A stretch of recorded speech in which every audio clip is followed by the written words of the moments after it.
दुसरे लेटर लावायचे होते, तर पुन्हा एक ब्लॉक साईटवरती आलतो. ते खालचे पण लेटर काढायचे आणि हे पण लेटर काढायचे. त्यानंतर वरचे लेटर तर पूर्ण काढून घेतले, बाकी होते खालचे लेटर काढायचे ते पण काढून घेतले. मग काय निघालो फोमचे बेस आणायला दुकानवरती. फोमचे बेस वगैरे रॅप केले, घेऊन चाललो साईटवर. नंतर आलो साईटवर, लावायला सुरू केलं मेजरमेंट वगैरे घेऊन.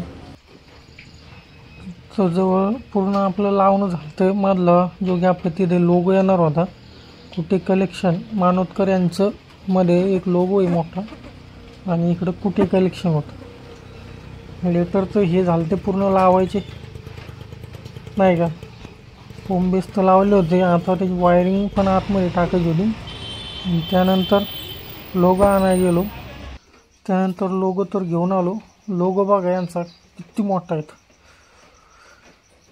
लोगो 4x4चा लोगो होता, 48 इंच बाय 48 इंच हा लोगो होता त्यांचा. त्यानंतर लोगो लावायला सुरुवात केली.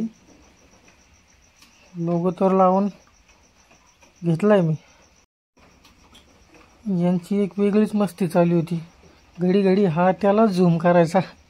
आईला म्हणलं बरं आहे व.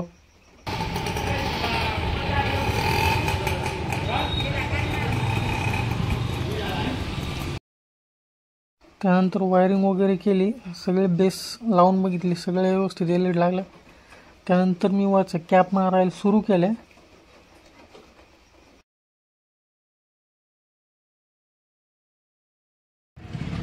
वरचा बोर्ड तर कंप्लीट झाला होता, पूर्ण बेस मारून घेतले होते, एकदम भारी वाटत होता बघायला. त्यानंतर खालचा पण बोर्ड लावायचा होता आपल्याला.